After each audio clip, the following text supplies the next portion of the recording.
Dios les bendiga, hermanos, en este domingo tan especial para el pueblo cristiano, también para el pueblo católico. Se celebra el Domingo de Ramos. En muchas ocasiones no sabemos cómo empezó este Domingo de Ramos, pero vamos a ver un poquito más atrás en Génesis, cómo el Señor, en Génesis capítulo 12, nuestro Dios le dio instrucciones a Moisés de que este año sería el principio de los años, o sea, el año de Nisan, el año judío. Entonces los judíos tienen dos tipos de años. Uno es el hebreo, que es el año religioso, y otro es el año civil. Y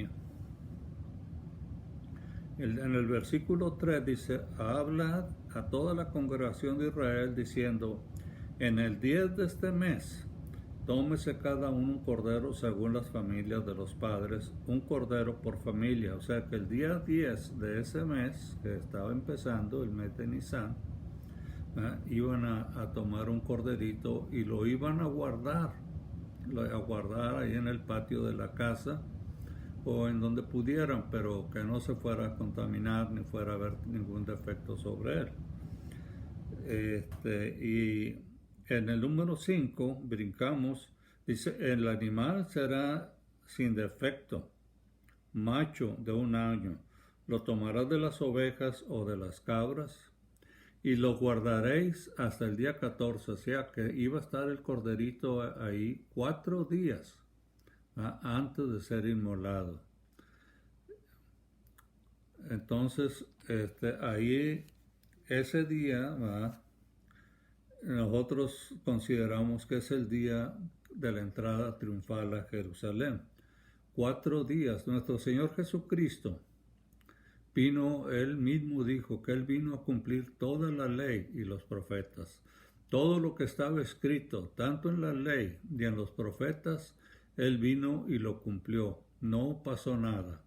Aún en su entrada triunfal a Jerusalén, Él cumplió, eran 4 días todavía que faltaban para la Pascua.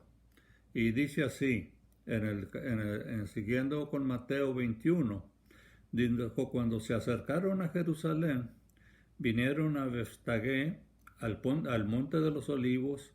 Jesús envió a 2 de sus discípulos diciendo: id a la aldea que está enfrente de vosotros, y luego hallaréis un asna atada a un pollino, y un pollino con ella, desatadla y traédmelos. Y si alguno dijera algo, decid: el Señor lo necesita, luego los enviará. Por esto aconteció para que se cumpliese lo dicho por el profeta cuando dijo: decida la hija de Sión, he aquí un rey viene a ti, manso y sentado sobre una asna, sobre un pollino, hijo de asna de carga. Ahí viene Zacarías 9:9. Vamos a ver Zacarías 9:9. ¿Qué nos dice?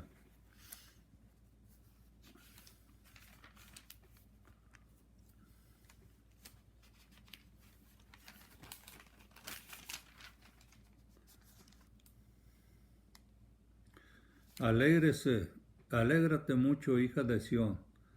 Da voces de júbilo, hija de Jerusalén. He aquí tu rey vendrá a ti, justo y salvador, humilde y cabalgando sobre un asno, sobre un pollino, hijo de asna. Entonces él estaba cumpliendo con las profecías que habían dicho los antiguos profetas acerca de él. Y los discípulos fueron e hicieron como Jesús les mandó, y trajeron el nalda y el pollino, y pusieron sobre ellos sus mantos, y él se sentó encima. Y la multitud, que era muy numerosa, tendía sus manos en el camino, y otros cortaban ramas de los árboles y las tendían en el camino. Y la gente la que iba delante, aclamaba diciendo: Hosana al Hijo de David, bendito el que viene en el nombre del Señor. Hosana en las alturas.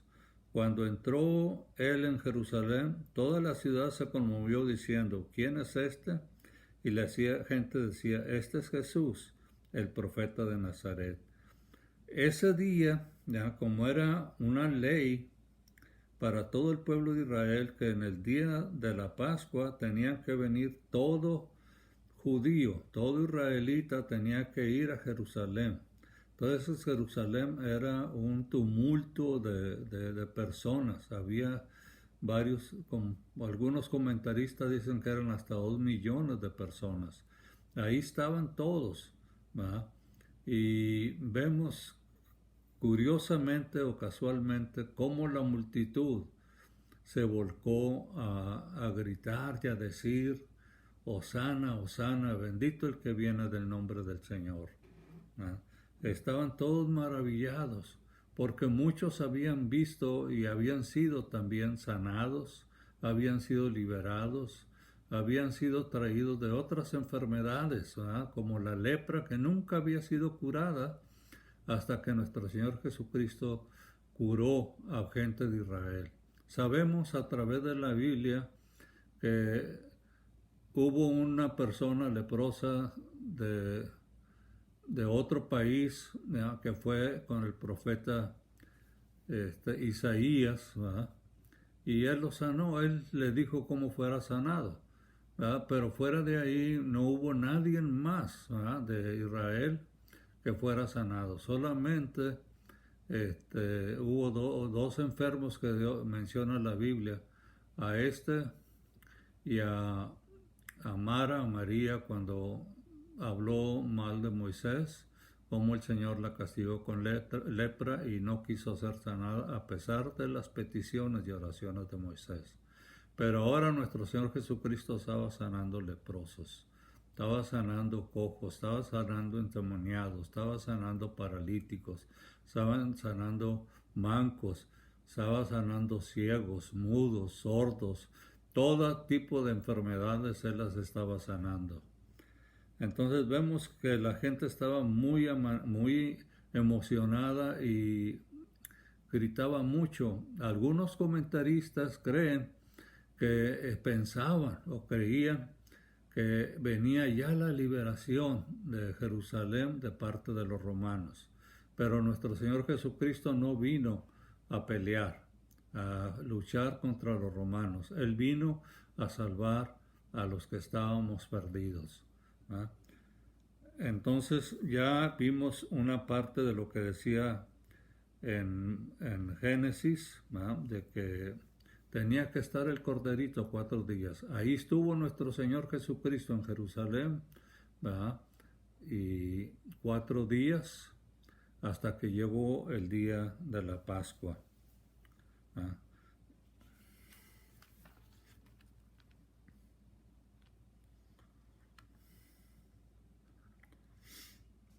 Entonces vemos que uno de los discípulos o de los apóstoles, mejor dicho, Judas, estaba muy sentido con el Señor porque no había logrado lo que él quería que nuestro Señor Jesucristo hiciera, o sea, la salvación del pueblo de Israel.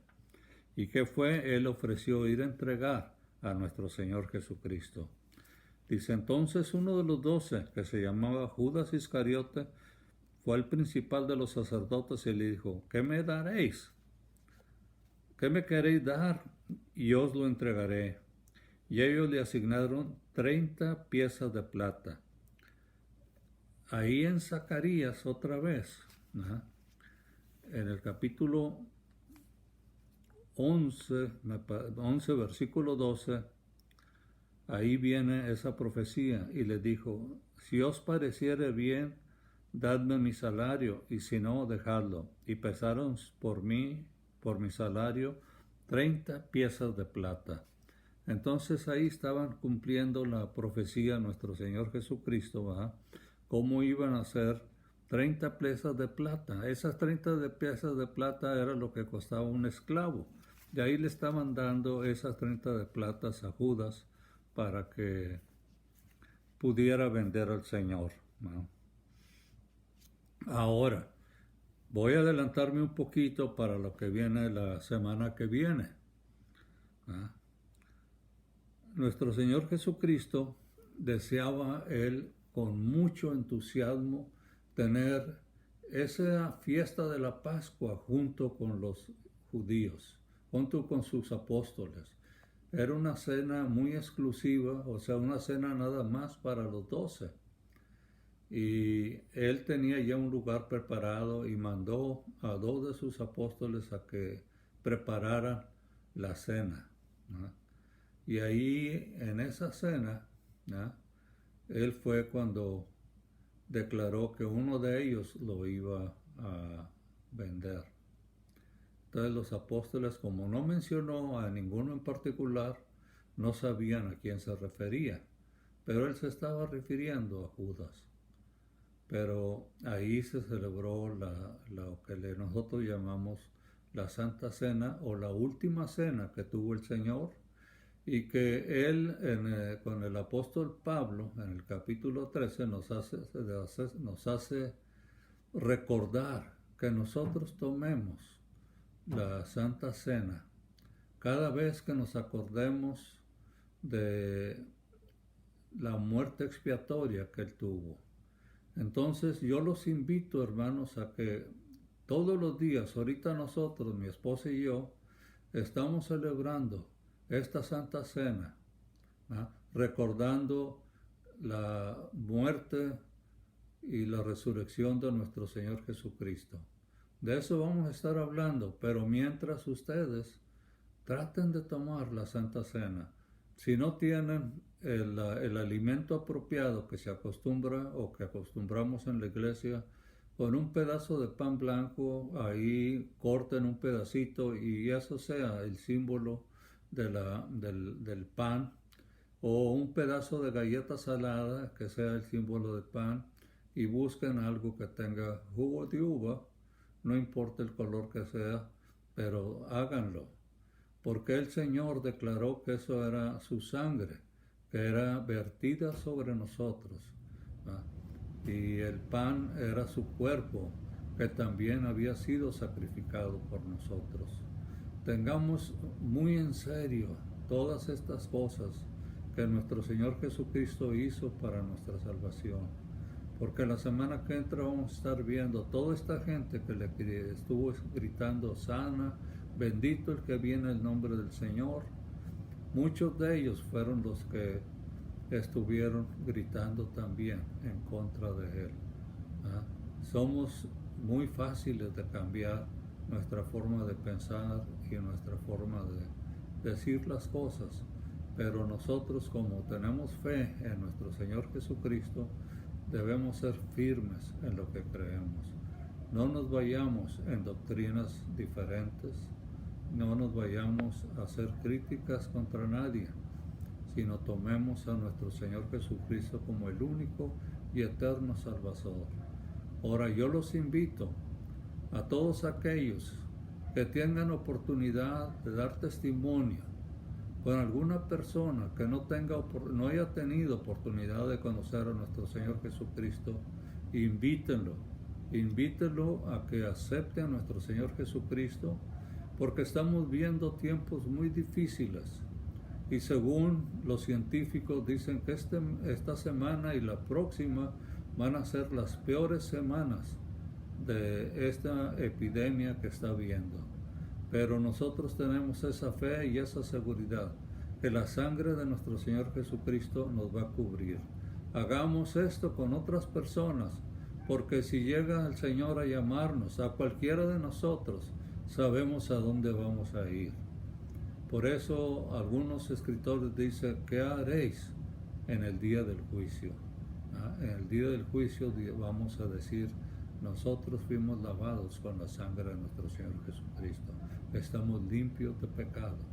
Así hagámosle ver a las otras personas que no han tenido esa bendición y esa oportunidad de conocer a nuestro Señor Jesucristo, háganlo y recibirán la salvación y además la vida eterna. La eternidad no se imaginan lo que es estar eternamente en el infierno o estar eternamente en el cielo. Nuestro Señor Jesucristo hizo una pequeña enseñanza del rico y Lázaro, donde Lázaro fue al seno de Abraham y el rico fue al Hades. Y cómo clamaba que Lázaro fuera y pusiera una poquita de agua en sus labios porque se estaba quemando. Y el Señor les dijo una profecía, o Abraham les dijo una profecía muy poderosa, que tenían a la ley y a los profetas. Si no escuchaban a ellos, mucho menos iban a escuchar a alguien que resucitara de los muertos. Se estaba refiriendo a nuestro Señor Jesucristo. Si no creemos la ley y los profetas, vamos a batallar para creer en nuestro Señor Jesucristo. Que no pase en ninguna gente. Hagámosle entender y ver la eternidad. El cielo es el único lugar hermoso donde no habrá sufrimiento, no habrá dolor y habrá siempre alegría y paz, cosa contraria en el infierno. Dios les bendiga, hermanos, en este día, y vamos a hacer una oración para despedirnos. Padre bendito, con mucha fe, Padre, y con mucho amor, hemos estado orando y pidiéndote, Padre, por este día que se celebra el día de la entrada triunfal a Jerusalén. Esos días que la ley había señalado que debía estar el Cordero ahí en el lugar, que no pudiera salir. Ya Juan el Bautista había profetizado cuando vio a nuestro Señor Jesucristo y dijo: he aquí el Cordero de Dios que quita el pecado del mundo. Él es el único que quita el pecado. Nadie más, con todo respeto lo digo, nadie más puede quitarnos los pecados más que nuestro Señor Jesucristo. Así que, hermanos, yo les ayudo a que sigan creyendo y teniendo fe. Y te pedimos, Padre Santo, que esto llegue a multitudes de gente y entiendan y comprendan el sacrificio tan grande que hizo Dios con nuestro Señor Jesucristo cuando Él mismo vino y encarnó a María para que naciera su primogénito, o su unigénito, perdón. Hagamos esto, Señor. Creamos en Él, tengamos fe en Él y amemos a nuestros hermanos. Te damos gracias, Padre Santo, en el nombre poderoso de mi Señor Jesucristo. Amén, amén y amén. Dios les bendiga.